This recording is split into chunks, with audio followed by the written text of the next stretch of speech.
င်္ဂလာပါရှင်2025ခုနှစ်ဧပြီလ1ရက်နေ့မှာကြာရောက်ခဲ့တဲ့ပြည်ထောင်စုစည်းစစ်ချုပ်ရုံးရဲ့88နှစ်မြောက်နှစ်ပတ်လည်နေ့အထိမ်းအမှတ်အဖြစ်အသိပညာဖလှယ်ရုံးချုပ်နှင့်တိုင်းပြည်နယ်ပိုစတာပြပွဲပြိုင်ပွဲကိုကျင်းပခဲ့တာဖြစ်ပြီးတော့အခုဆိုရင်ပိုစတာပြပွဲပြိုင်ပွဲကျင်းပခဲ့တာ3ကြိမ်မြောက်ရှိလာခဲ့ပြီပဲဖြစ်ပါတယ်ပါဝင်ရှင်ပြိုင်ကြတဲ့ပိုစတာများအကြောင်းရှင်းလင်းတင်ပြတဲ့အစီအစဉ်ကိုတော့2025ခုနှစ်အောက်တိုဘာလ1ရက်နေ့ကနေ3ရက်နေ့အထိကျင်းပခဲ့ပြီးဖြစ်ပါတယ်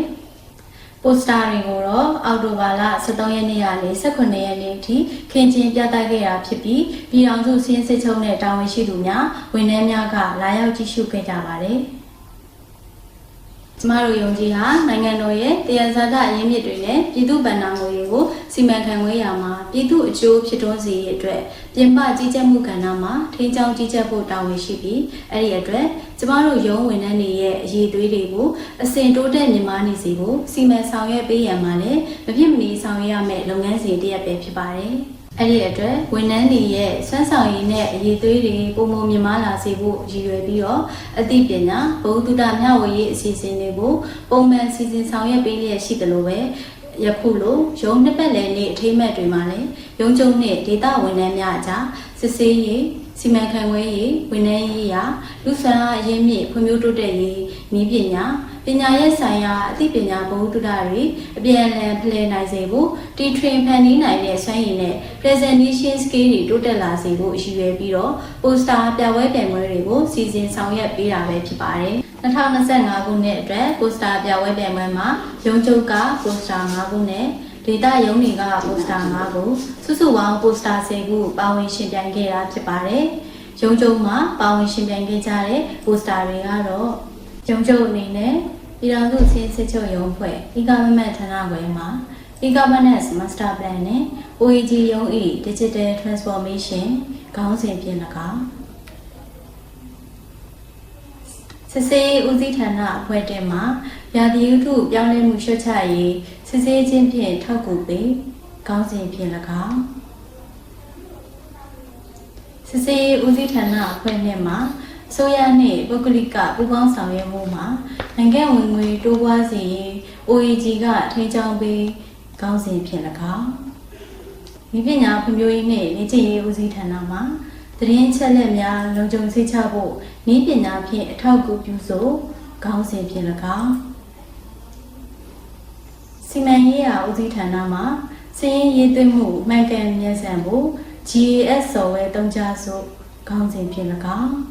အသီးသီးပါဝင်ရှင်ပြိုင်ခဲ့ကြတာပဲဖြစ်ပါတယ်။ဒေသရုံးတွေအနေနဲ့ပဲခူးတိုင်းဒေသကြီးစည်းစစ်ချုပ်ရုံးမှာဝန်ထမ်းများလုပ်ငန်းခွင်စမ်းဆောင်ရေးမြမရေးဝန်မှန်တင်နန်းပေး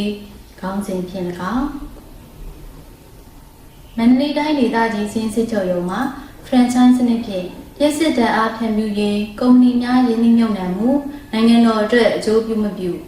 ခေါင်းစဉ်ဖြင့်၎င်းရန်ကုန်တိုင်းဒေသကြီးစည်းစစ်ချုပ်ရုံးမှာလူမှုစီးပွားတိုးတက်ရေးစစ်ဆေးခြင်းဖြင့်ထိန်းကျောင်းပေးခေါင်းစဉ်ဖြင့်၎င်း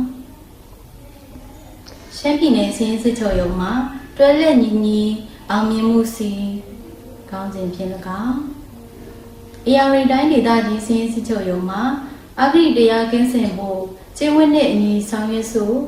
ခေါင်းစဉ်ဖြင့်၎င်းပါဝင်ရှင်ပြိုင်ခဲ့ကြတာပဲဖြစ်ပါတယ်ပါဝင်ရှင်ပြိုင်ခဲ့ကြတဲ့ပိုစတာတွေနဲ့ပတ်သက်ပြီးတော့ရှင်ပြိုင်ခဲ့ကြသူတွေကိုအခုလိုပဲတွေ့ဆုံမေးမြန်းခဲ့ပါတယ်။မင်္ဂလာပါရှင်။အမားတို့ကအမားရဲ့အမိပြားနဲ့ဘယ်ဌာနဘဲကိုလာပြီးမရရှိနိုင်တာလဲဆိုတာကိုသိဆက်ပေးပါဦးရှင်။ကျမကတော့ပြည်ပြည်နဲ့ဖြစ်ပါတယ်။ပြည်တော်စုစည်းစစ်ချုပ်ရုံးနဲ့e-government ဌာနဘဲကဒုတိယပြန်ကြားရေးဖြစ်ပါတယ်ရှင်။ပြည်တော်စုစည်းစစ်ချုပ်ရုံးရုံးဖွဲ့ကိုစားပြီးဒါကိုရောက်ရှိကြခြင်းဖြစ်ပါတယ်ရှင်။ဒီပိုစတာလေးကိုဘယ်လိုကောင်းစဉ်လေးပေးထားလဲဆိုတော့ပြပြလို့ပါနော်။ဟုတ်ကဲ့ရှင်။ဒီgovernment master plan နဲ့ OEG ရုံးရဲ့ digital transformation ဆိုပြီးတော့အမည်ပေးထားပါတယ်ရှင်။government master plan ပေါ့နော်။ဒီနိုင်ငံတော်ရဲ့ government master plan ကိုဒါသိရှိနားလည်မှုနဲ့ OEG ရုံးကလည်းလိုက်တာဆောင်ရွက်ရမယ့် transformation ကိုဒါဒီနေ့ပြီးတော့ကြာတော့ဒီနာမည်လေးပေးထားခြင်းဖြစ်ပါတယ်ရှင်။ဒီပိုစတာမှာပါဝင်တဲ့အကြောင်းအရာအချင်းချုပ်လေးကိုလည်းပြပြလို့ပါနော်။ဒီပိုစတာလေးမှာတော့ဒါကျွန်တော်ပြပြချင်ပါဆိုရင်ဒါ e-government master plan ပါဝင်ပါတယ်။နောက်တစ်ချက်မှာတော့ OEG ရုံးရဲ့ digital transformation ကိုဒါဖော်ပြထားတာဖြစ်ပါတယ်ရှင်။ဟုတ်ကဲ့ ပြီးတော့ဒီလိုဆံမပါတယ်ပထမပိုင်းဖြစ်တဲ့ Economic Master Plan အကြောင်းလေးကိုလည်းရှင်းပြပေးပါမယ်။ဒီ Economic Master Plan ဆိုတာကတော့ဒါပေါ့နော်ဒီမြန်မာပထမမြန်မာ ICT Development Master Plan ရဲ့နောက်ပြီးတော့မြန်မာ Economic Master Plan ကနေပြီးတော့ကြာတော့နောက် international မှာအသုံးပြုနေတဲ့ဆောင်းဝင်တဲ့practice တွေကိုယူပြီးတဲ့ကြောင့်ဒီ Economic Master Plan 2030ဆိုပြီးတော့ကြာတော့ဖြစ်ပေါ်လာခြင်းဖြစ်ပါတယ်ရှင်။ဒီ Economic Master Plan 2030မှာဆိုရင်သူကဒီ pathway လာနိုင်ငံတော်ကနေပြီးတော့ကြာတော့ Economic ကနေပြီးတော့ကြာတော့ Digital Economy ကိုရရှိဖို့ရတဲ့အတွက်ချမှတ်ထားတဲ့မဟာဗျူဟာမူပေါင်းတွေပါပါတယ်ရှင်။ဒီမဟာဗျူဟာမူပေါင်းအတိုင်းလိုင်းနာဆောင်ရွက်ဖို့အတွက်ဒီလမ်းပြမြေပုံ2030ကိုရေးဆွဲထားပါတယ်။အဲ့လမ်းပြမြေပုံ2030မှာ action plan တွေနဲ့တနည်းချင်းကိုအကောင့်ထဲပေါ်ဆောင်ရွက်သွားရမှာဖြစ်ပါတယ်ရှင်။ဒီလိုမျိုးပေါ့နော်ဒီ roadmap တွေကိုရေးဆွဲတဲ့အခါမှာဆိုရင်ဒီရခင်ပေါ့နော်ရေးဆွဲခဲ့တဲ့မြန်မာ ICT Master Plan ရဲ့နောက် Economic Master Plan ရဲ့နောက်လက်ရှိပေါ့နော် Digital ရေးချက်ပြည်ဆောင်မှုတွေပေါ်မှာမိလာဆန်းစစ်ပြီးတဲ့ကြောင့်ဒီ Economic Master Plan ကိုရေးဆွဲထားခြင်းဖြစ်ပါတယ်ရှင်။ဟုတ်ကဲ့ဒီအပိုင်းအနေနဲ့ကတော့ဒီ Economic Master Plan ကို Master Plan အတိုင်းပေါ့နော်ပြီးတော့စဉ်းချုပ်ရောအနေနဲ့လိုက်ပါဆောင်ရွက်နိုင်စီဖို့အတွက်ဆိုရင်ကျမတို့ရုံးမှာဒီ OEG strategy ကိုချမှတ်ထားပါတယ်အဲ့မှာဒီ management 3ခုနဲ့ပြင်ပြီးဖို့ရတဲ့ဆိုပြီးတော့ကြတော့ဒါဆောင်ရွက်ထားတဲ့လုပ်ငန်းစဉ်တွေဖြစ်ပါတယ်ရှင်အဲ့မှာဒီမှာဆိုရင်ဒီ OEG strategy မှာဆိုရင်ဒါလက်ရှိအကောင့်ထဲပေါ်ဆောင်ရွက်မှုတွေကိုဒီအောက်ပိုင်းမှာဒါတင်ပြထားတာဖြစ်ပါတယ်ရှင်နောက်ဒီဆက်လက်ဆောင်ရွက်ရမယ်အစီအစဉ်တွေအနေနဲ့ကတော့ဒီဘက်မှာပေါ့နော်ဒါတင်တန်းပါအိရှာပိုင်းကိုဒါကွန်ပျူတာလက်စီကိုအတွက်ဆောင်ရွက်ရမယ်အစီအစဉ်တွေရဲ့နောက်တုံးသက်အကြံပြုချက်မှာဆိုရင်တော့ဆက်လက်ဆောင်ရွက်ရမယ်အပိုင်းလေးတွေကိုတင်ပြထားတာဖြစ်ပါတယ်ရှင်ဒီ Government Master Plan နဲ့ပတ်သက်ပြီးတော့ OEG ရုံးရဲ့ညွှန်မှန်းချက်နဲ့ရှင်းဆက်လက်ပြီးတော့ဘယ်လိုမျိုးအကောင့်ထဲပေါ်ဆောင်ရွက်မယ်ဆိုတဲ့ဟာလေးလည်းရှင်းပြပေးပါမယ်ဟုတ်ကဲ့ပါရှင်ဒီ Government Master Plan ကိုဒါအထောက်အကူပြုဖို့ address ဆိုရင်ဒါ OEG strategy ကိုရေးဆွဲထားပါတယ်ဒီ OEG strategy ကိုရေးဆွဲထားပြီးတော့ကြတော့ဒါပြည်သူ့ဗဏ္ဍာစီမံခန့်ခွဲမှုတိုးတက်ကောင်းမွန်စေရန်နောက်ထိရောက်ကျိုးရှိတဲ့ပြည်သူ့ဝန်ဆောင်မှုများဖြစ်စေရန်နောက် digital asset နဲ့သတင်းချက်လက်စီမံခန့်ခွဲမှုလုံခြုံစိတ်ချမှုယုံကြည်မှုစစ်မှန်မှုရရှိစေရန်ဆိုတဲ့ညွှန်မှန်းချက်တွေကိုထားပြီးတော့ကြတော့ဒါဆောင်ရွက်သွားမှာဖြစ်ပါလို့ရှင်ဆက်လက်ဆောင်ရွက်ရမယ့်အစီအစဉ်တွေအနေနဲ့ကတော့ဒါပေါ့နော်ဒီ infrastructure ဘိုင်းပေါ့ ICT infrastructure ဘိုင်းကိုလည်းနှစ်တင်ဆောင်ရွက်သွားရမှာဖြစ်ပါတယ်ဒါခရိုင်မျိုးနယ်ရုံးတွေမှာဒီ SD1 အသုံးပြုနိုင်မှုတွေနောက်ကိုယ့်ရဲ့ဒီ data center မှာရှိတဲ့ storage ဘိုင်းတွေ security ဘိုင်းတွေကိုလည်းနှစ်တင်ဆောင်ရွက်ရမှာဖြစ်ပါတယ်နောက် data recovery site တိစောက်ဖို့တွေပေါ့နော် hybrid cloud တွေအထိနောက်ပိုင်းမှာပေါ့နော်ညှိနှိုင်းပြီးတော့ကြာတော့ဆောင်ရွက်သွားရမှာဖြစ်ပါတယ်ရှင်နောက် application စနစ်တွေအနေနဲ့ကတော့ဒါ audit management system တွေနောက် learning management system တွေနောက် automatic ဒီ rule-based system တွေနောက် AI chatbot တွေနောက် AI based data analytics တွေကိုအသုံးပြုနိုင်မှုအတွက်ဆောင်ရွက်သွားရမှာဖြစ်ပါတယ်ရှင်နောက်ဒီ human resource ပေါ့နော် capacity building ဘိုင်းကိုအနေနဲ့ကတော့ဒါ data analytics သင်တန်းတွေနောက် AI နောက် big data analytics သင်တန်းနောက် cyber security သင်တန်းနောက် AI in cyber security quantum AI နဲ့ဒီ data processing သင်တန်းတွေကိုဒါသင်ကြားပို့ချသွားရမှာဖြစ်ပါတယ်ရှင်နောက်ဒီတခြားဌာနဆိုင်ရာတွေနဲ့လည်းဒါပူးပေါင်းဆောင်ရွက်မှုအနေနဲ့ကတော့ဒီ public finance management system ပေါ့နော်အဲ့ဒီ life cycle မှာရှိတဲ့စနစ်တွေနဲ့ integration ဆောင်ရွက်သွားရမှာဖြစ်ပါတယ်ရှင်ဟုတ်ပါရှင်အခုလိုပြပြစုံစုံနဲ့ပြန်လည်ပြချပေးတဲ့အတွက်ကျေးဇူးအများကြီးတင်ပါတယ်ရှင်ဟုတ်ကဲ့ကျေးဇူးတင်ပါတယ်ရှင်မင်္ဂလာပါရှင်အခုရဲ့အမည်အရာလေးနဲ့ဘယ်ဌာနခွဲကိုစတင်ပြီးတော့ရှင်းပြနေဆိုတာလေးကိုရှင်းပြပေးပါမယ်ရှင်ဟုတ်ကဲ့ပါခင်ဗျာကျွန်တော်ကတော့လုံငန်းဆောင်ရေးပြည်သူ့ဌာနကဦးစီးရရှိဦးကျမတန်ဖြစ်ပါတယ်ကျွန်တော်ဒီပိုစတာကိုစစ်စစ်ဦးစီးဌာနကွက်တိတ်ဦးစားတယ်ဝင်ရောက်ရှင်းပြခဲ့တာဖြစ်ပါတယ်ဒီပိုစတာလေးရဲ့ကောင်းတဲ့လေးကိုလည်းဆက်ပြီးပါရှင်ဟုတ်ကဲ့ဒီပိုစတာလေးကတော့ဒါတိကျပြောင်းလဲဆက်စားရေးစစ်စစ်ချင်းချင်းထောက်ကူပေးဖြစ်ပါတယ်ဒီပိုစတာလေးကိုဘာကြောင့်ရေးဆွဲခဲ့ရလဲပြီးတော့ရေးချက်လေးကိုလည်းပြပြစီရှင်ဒီပိုစတာကိုကျွန်တော်တို့ဘာကြောင့်ရေးဆွဲခဲ့ရလဲဆိုရင်ကျွန်တော်တို့မြန်မာနိုင်ငံဟာဒါတိကျပြောင်းလဲမှုကြောင့်ဖြစ်ပေါ်တဲ့သဘောဘေးအနေနဲ့ဖြစ်တဲ့ဒီကြီးကြီးရှမ်းမှုတွေ၊ဝန်တိုင်းတွေ၊လူရင်းချုပ်တွေမှုတွေစတဲ့သဘောဘေးအနေနဲ့ရင်ဆိုင်ကြုံတွေ့နေရတဲ့နိုင်ငံတွေဖြစ်ပါတယ်။ဒီလိုမျိုးရာသီဥတုပြောင်းလဲမှုကြောင့်ဖြစ်ပေါ်တဲ့သဘောဘေးအနေနဲ့ပတ်သက်ပြီးတော့ကျွန်တော်တို့ရင်ဆိုင်ထုတ်ပြန်နေဖို့အတွက်ဒီအသိပညာဥပဒေတွေများစွာလိုအပ်လို့ဒီပိုစတာကိုကျွန်တော်တို့ပြင်လာပြီးတော့ဆွဲခဲ့ဖြစ်ပါတယ်။ဒီပိုစတာရဲ့ဒီရဲ့ချက်ကတော့ကျွန်တော်တို့ရာသီဥတုပြောင်းလဲမှုကြောင့်ဖြစ်ပေါ်တဲ့တက်ရောက်မှု နော်ပြီးတော့တာဝန်ရှိမှုတွေနဲ့ကျွန်တော်တို့စစ်စစ်ချိုးရုံဝန်ထမ်းတွေကဘယ်လိုမျိုးစစ်စစ်ဆောင်ရွက်နေတာလဲဆိုတော့စစ်စစ်ဆောင်ရွက်တဲ့နိုင်သိရှိနားလည်ပြီးရတာဖြစ်ပါတယ်ဒီပိုစတာလေးမှာပါဝင်တဲ့အကြောင်းအရာလေးအချင်းချင်းကိုရှင်းပြရအောင်ရှင်ဟုတ်ကဲ့ပါကျွန်တော်ဒီပိုစတာမှာဆိုရင်တော့အပိုင်း၃ပိုင်းနဲ့ကျွန်တော်ရေးဆွဲခဲ့တာဖြစ်ပါတယ်ပထမတစ်ပိုင်းကတော့ဒီရာသီဥတုပြောင်းလဲမှုဘာကြောင့်ဖြစ်ပေါ်ရတာလဲဆိုတာလေပြီးတော့သူ့ရဲ့တက်ရောက်မှုပိုင်းကိုကျွန်တော်ရေးဆွဲခဲ့တာဖြစ်ပါတယ်ဒုတိယတစ်ပိုင်းအနေနဲ့ဆိုတော့ဒီရာသီဥတုပြောင်းလဲမှုကိုဆွတ်ချလို့ရတဲ့နည်းလမ်းတွေနဲ့ကျွန်တော်တို့အစိုးရနဲ့တာဝန်ရှိဌာနဖွဲ့စည်းကဆောင်ရွက်နေတဲ့အပိုင်းတွေနဲ့ပြီးတော့စင်းစစ်ချိုရုံးနဲ့ခန့်ကဏ္ဍကိုရေးဆွဲခဲ့တာဖြစ်ပါတယ်ဒီပိုင်းလေးကျွန်တော်ရှင်းပြရမယ်ဆိုရင်တော့ပထမတစ်ပိုင်းဖြစ်တဲ့ရာသီဥတုပြောင်းလဲမှုဘာကြောင့်ဖြစ်ပေါ်ရတာလဲဆိုတဲ့ပိုင်းနဲ့သူ့ရဲ့တက်ရောက်မှုဘာလဲဆိုတော့ကျွန်တော်နိုင်ငံရေးပြနေပါတယ်။ဒါဒီလိုတော့လည်းဘာကြောင့်ဖြစ်ပေါ်လာလဲဆိုရင်ကျွန်တော်တို့ဒီစက်မှုလုပ်ငန်းတွေကထွက်ရှိတဲ့ပုံငွေတွေပြီးတော့ပို့ဆောင်ဆက်သွယ်ရေးကဏ္ဍကထွက်ရှိတဲ့ပုံငွေတွေပြီးတော့စက်မှုပစ္စည်းကထွက်ရှိတဲ့ပုံငွေတွေနောက်တစ်တော်ပြုံးပြမှုတွေဒီလိုမျိုးအခြေအနေတွေကြောင့်မို့ဒီ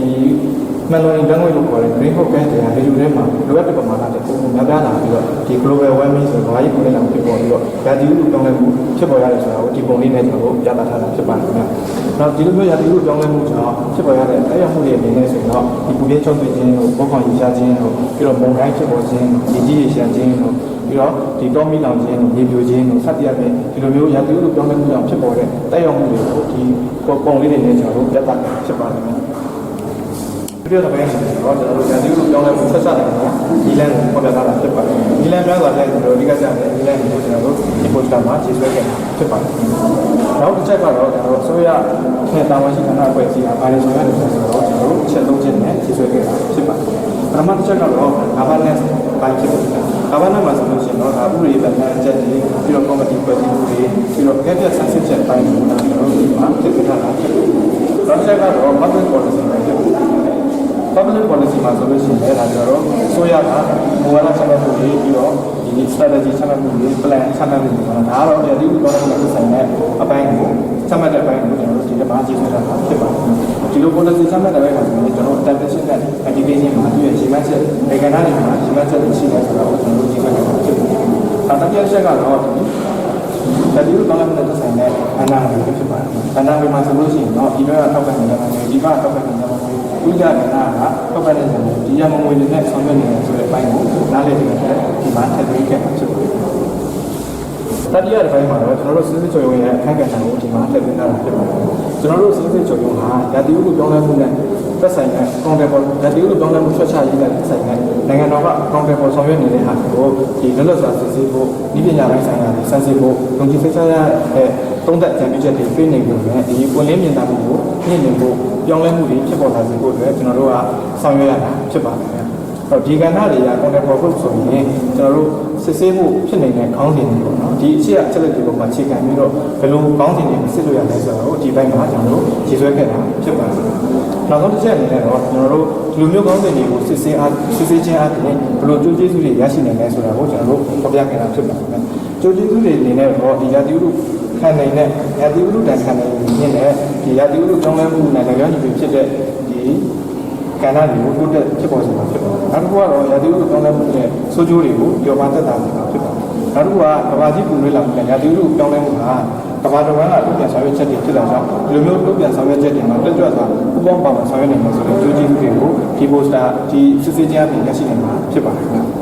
ဟုတ်ကဲ့ပါရှင်ဒီပိုစတာမှာပါဝင်တဲ့အကြောင်းအရာလေးတွေပတ်သက်ပြီးတော့เนาะဒီစစ်စစ်ဆောင်ရွက်မှာဆိုလို့ရှိရင်ဘယ်လိုဝန်ကြီးဌာနဖွဲ့စည်းလဲစစ်စစ်ဆောင်ရွက်နေဆိုတာလည်းရှင်းပြပေးပါဦးရှင်ဟုတ်ကဲ့ပါဒီပိုစတာမှာပါဝင်တဲ့အကြောင်းအရာတွေပတ်သက်ပြီးတော့ကျွန်တော်တို့စစ်စစ်ဆောင်ရွက်မယ်ဆိုရင်တော့ဒါဒီလိုပြောင်းလဲမှုနဲ့ပတ်သက်ပြီးတော့ဒီချော့ချရေးပိုင်းနဲ့ပုံပေါ်ဆောင်ရွက်နေတဲ့ဝန်ကြီးဌာနနောက်ပြီးတော့ဒါဒီလိုပြောင်းလဲမှုနဲ့ကြောင့်ဒီဖြစ်စေရေးပုံပေါ်ဆောင်ရွက်နေတဲ့ဝန်ကြီးဌာနဖွဲ့စည်းအားလုံးနဲ့ကျွန်တော်ပူးပေါင်းချိတ်ဆက်ပြီးစစ်ဆေးဖို့လုပ်မှာဖြစ်ပါတယ်ခုမှအနေနဲ့ဆိုတော့ပြန်စားတဲ့တော့ပုံစံချင်းရေးဝန်ကြီးဌာနလက်ရှိဆွမ်းဝန်ကြီးဌာနဆွမ်းရည်ဝန်ကြီးဌာနဆောင်ရွက်တဲ့ဆက်သွယ်ဝန်ကြီးဌာနစသဖြင့်ဒီသက်ဆိုင်ရာဝန်ကြီးဌာနတွေကျွန်တော်တို့ချိတ်ဆက်ပြီးတော့ပူးပေါင်းဆောင်ရွက်ဖို့ဖြစ်ပါတယ်ဟုတ်ကဲ့ပါရှင်။ဒါရောက်ကြည့်သူတွေအနေနဲ့ဘယ်လိုမျိုးဘုဒ္ဓလေးရရှိသွားမယ်လို့မျှော်လင့်နေပါလဲရှင်။ရှင်းပြပေးပါရှင်။ဟုတ်ကဲ့ပါခင်ဗျာ။ကျွန်တော်တို့ဒီ poster ကိုလာရောက်ကြည့်သူတွေအနေနဲ့ဆိုရင်တော့ဒီရာသီဥတုပြောင်းလဲမှုဘာကြောင့်ဖြစ်ပေါ်ရတာလဲ။ ဒီလိုမျိုးရာသီဥတုပြောင်းလဲမှုကြောင့်ဘဝဘေးကနေပါတီခံစားနေရတာပဲဆိုတော့နားလည်သွားတာเนาะပြီးတော့ရာသီဥတုပြောင်းလဲမှုကိုဘယ်လိုနည်းနဲ့ဆွတ်ချလို့ရမလဲကျွန်တော်တို့ဆိုရအောင်ဗာလေးလုပ်နေတယ်ဆိုတော့လည်းနောက်တစ်ချက်သိရှိသွားပါမယ်เนาะအော်ကျွန်တော်တို့စစ်စစ်ဆိုရုံဝန်ထမ်းတွေနေနေဆိုရင်ဒီဘုရားကိုကြည်ကျင်ရပြီးကျွန်တော်တို့ဘယ်လိုမျိုးကောင်းစဉ်တွေကိုစစ်စစ်လို့ရတယ်ဘယ်လိုကဏ္ဍမျိုးပါလို့ရတယ်ဘယ်လိုမျိုးကြည့်လို့ရတယ်ဒီလိုမျိုးအချက်လက်တွေကိုဒီဘုရားကိုကြည်ကျင်ရပြီးတာလွယ်ကူနဲ့ပြည်နေတယ်လို့ဒါကျွန်တော်တို့ပြောပြပါမယ်เนาะဟုတ်ကဲ့ပါရှင်အခုလိုမျိုးပြည်စုံနဲ့ရှင်းလင်းပြကြပြီးရပြည်တင်ကြပါရှင်ဟုတ်ကဲ့ကျေးဇူးတင်ပါတယ်ဒီပါပါရှင်ပထမဆုံးဒေသနာလေးကပူဇော်မှုများရှိတယ်ဆိုတာလေအမြင်ရတဲ့ဒီဆက်ပြပါရှင်ဒီမှာတော့စစ်စေးဌာနဝင်လေးငါပြည့်မကြိုင်မှလည်းဆက်ပြပါလေရှင်ဒီမှာတော့စစ်စေးဌာနဝင်လေးငါ6နှစ်ပူဇော်မှုများပြီးရရှိတယ်လည်းဖြစ်ပါလေရှင်ဆိုရတဲ့ပုံစံပေါင်းဆောင်ရမှာနိုင်ငံ့ဝင်တူပါရေးကိုကြီးကတင်းဆောင်ပေးဆိုတဲ့ခေါင်းစဉ်လေးကိုဘယ်လိုကြိုးချက်ပေးနဲ့ရွေးချယ်ခဲ့လဲဆိုတာလည်းသိရပါရှင်ဆိုရတဲ့ပုံစံကအာနာကိုလုံးလုံးရှိတဲ့ပုံစံမျိုးဆောင်တဲ့ဒီနေ့တော့ဒီလိုဆောင်ရမှာဒီလိုပုံစံမျိုးနဲ့ဘယ်လိုမျိုးတွေကနေဒီလိုမျိုးတွေစစ်စစ်တွေနဲ့ဒါလေးစစ်စစ်တွေကိုလိုအပ်တယ်ဒါလေးပြည်စီတွေကိုရွေးပြီးဒီကောင်းစဉ်ကိုရေးနေရတာပါရှင်ပတ်စမှာပါဝင်တဲ့အကြောင်းအရာချက်တွေလေးကိုရှင်းပြပါအောင်ရှင်ဒီပတ်စမှာလည်းအဓိကအားဖြင့်ပိုင်းသုံးလိုက်ပါဘူးရှင်ပထမပိုင်းကတော့ဒီဆိုးနာနဲ့ဟိုဒီလာဂျာမာပတ်စတဲ့ပုံစံလေးခြားမျိုးနဲ့ကျိုးနေတဲ့ပုံစံမျိုးပေါ်လို့ဒီငါဆောင်ရမှုပုံစံဒီလိုလိုငါဆောင်ရမှုတွေကနေပေါ်ရရှိနေတဲ့ပုံတွေပြီးတော့စစ်စစ်တွေနဲ့စစ်စစ်ရမယ့်ချက်တွေဒါတွေပိုင်းတွေနဲ့ပုံပြထားပါတယ်ဒုတိယတစ်ပိုင်းအနေနဲ့ကတော့ဒီလိုမျိုးဆိုးနာနဲ့ပြီးတော့ဂျာတွေနဲ့ဘာစီလို့လဲဆိုအပေါင်းနဲ့ပုံဆောင်ရတဲ့ဌာနရေးကျိုးတူပေါင်းဆောင်ရတဲ့ကုမ္ပဏီရဲ့ကနေဒီတက်အားနဲ့ကျိုးဆောင်ရမှာသူတို့ရဲ့အကြောင်းကျိုးဆောင်ရမှုတွေကတရားမှုရှိမရှိအမှန်တကယ်လက်ရှိသိရှိရှိတွေကိုထိန်းချုပ်လုပ်ပြရတဲ့ဆိုဝါကဏ္ဍနဲ့ဒီပုဂ္ဂိုလ်ကဏ္ဍမှာစစ်စစ်တွေနေနေရတယ်သုံးသပ်ကြံပြရမှာဖြစ်ပါတယ်ဒါကြောင့်ဒီရုံးရင်းရှိတဲ့ဒီကဏ္ဍမှာဒီဖွဲ့စည်းလေးကိုအားလုံးပေါင်းဆောင်မှာအောင်မြင်ရတဲ့ကြောင်းဒီလိုင်းကိုဖတ်ထားတာဖြစ်ပါတယ်ရှိကြပါမယ်ဒါကိုစစ်စစ်ဆိုရအခန်းကဏ္ဍနဲ့ဘယ်လိုဆောင်ရွက်နေရဆိုတာကိုလည်းသိသိရှိကြပါရှင့်ဟုတ်ကဲ့ပါရှင်ဒါဆိုရင်ဆက်ရုံနဲ့ဒီအခန်းကဏ္ဍကိုပြန်မှာဒီကပုံပေါင်းပြီးတော့ပေါင်းဆောင်ရွက်ပြီးရရှိပါတယ်ပထမဆုံးအနေနဲ့တော့နိုင်ငံတော်အနေနဲ့မတင်ရခိုင်တဲ့ရမှုတွေပြေဝရရှိစေဖို့အတွက်ပြည်သူ့စစ်စစ်ချုပ်ပြည်နယ်ကြီးဒီဘာလို့တစ်ဖက်ကုမ္ပဏီနေနဲ့ပေါ့နော်ခါကြီးနေငွေတွေထည့်ဝင်မှုအခြေအနေတွေအမြောက်ဝေစုတွေငှားရမ်းကရရရှိရတယ်ဒါတိုင်းနဲ့ပတ်သက်ပြီးတော့ဒီဘဝမှာထားမှုရှိနိုင်ရည်ရရှိမှုအခြေအနေတွေဒီနေ့သူချုပ်စင်တာလည်းရရစစ်စစ်မှုအခြေအနေစတာတွေနဲ့ပတ်သက်ပြီးတော့ဒီစတာကိုကစစ်စစ်ဝင်ရောက်တဲ့ချိန်မှာထောက်ထားရတာဖြစ်တယ်တော့ဒီကစစ်စစ်ရှိရဲဆိုတော့စစ်ရှိတဲ့ကိုဆိုင်ရာအနာအခြေအနေကိုလိမ့်မိပြီးတော့နော်management ကလည်းပို့ပြီးရရှိပါတယ်ဒါအပြင်ဒီပြမ private စီးစစ် private auditor တွေပေါ့နော်ပြမစီးစစ်တွေလည်းစစ်စစ်ထားတယ်ပေါ့နော်ပုံစံလုပ်ရရှိမှာစစ်စစ်ထားတယ်စီးစစ်အစီရင်ခံတာဒီစီးစစ်အစီရင်ခံတာတွေနဲ့ပတ်သက်ပြီးတော့လည်းပြောင်းစုစီးစစ်ကြောင့်ထုတ်ပြန်လာတဲ့ညွှန်ကြားချက်မှ9/2020ညွှန်ကြားချက်နှစ်လေး2019နဲ့ညီစီးစစ်တွေလည်းဒါလည်းလိုအပ်လို့ရှိရင်ပေါ့ဒီအခြေစစ်ရှိတဲ့ဒီပါရဆိုတဲ့ဆိုင်ဝန်ကြီးဌာနကိုဒီလိုလေးပြီးတော့လည်း management ကပြေဖို့ပြင်ရရှိပါတယ်နောက်တစ်ပိုင်းအနေနဲ့ကတော့ဒီပေါ့နော်ဒီလိုမျိုးပူပေါင်းဆောင်ရွက်မှုဒီလိုမျိုးပူပေါင်းဆောင်ရွက်ဖို့အတွက်ဆိုရင်ဒီအနေနဲ့နည်းနည်းသဘောတူလုပ်ငန်းဆောင်ရွက်ချုပ်ဆိုတာဒီလိုမျိုးလုပ်ငန်းသဘောတူဆောင်ရွက်ချုပ်ဆိုတာလည်းပတ်သက်ပြီးတော့လည်းနော်ဒီပြောင်းစီစီတော့တော့ရှိပါတယ်ဒီလိုမျိုးတော့ခံတယ်ကျွန်တော်တို့လည်းဆိုနိုင်ငံတော်နဲ့ရားတင်ဆက်နေတာကိုရားဖို့အတွက်ရားဖို့နိုင်ငံတော်နဲ့မြေဆောင်ရည်မှားရတဲ့နေရာပတ်သက်ပြီးတော့အားရပါရဒီဘက်ကကာလပေါ်စင်းတဲ့ဖြစ်စေဒီတင်တဲ့ခုချက်တွေပေါ့နော်ဒီနေ့လည်းမြန်မာနိုင်ငံပြည်နယ်မှာကော်မရှင်ဖွဲ့ရတဲ့မှုတွေဆောင်ရွက်မှုတွေရှိနေတယ်ဒါတွေရယူပြီးရင်တော့ဒီမှာပြည်နယ်ကလည်းကြိုးကြံမရှိဘူး။နိုင်ငံမြေကိုအချိန်မီနောက်မကျပဲရရှိတယ်။ဒါတွေအမှန်တကယ်ချက်ဆောင်ရွက်နေတာတွေသုံးသပ်ချက်တွေဖတ်ပြပေးရရှိပါတယ်။ဒီလိုသဘောထားချက်တွေပြန်ကြားနေနေတယ်။ဆိုမှစစ်ဆေးဝင်ရောက်တဲ့အခါမှာလေးပါဒီလိုလူချင်းတွေနဲ့ပြည်ပြည်သိရှိရမယ်။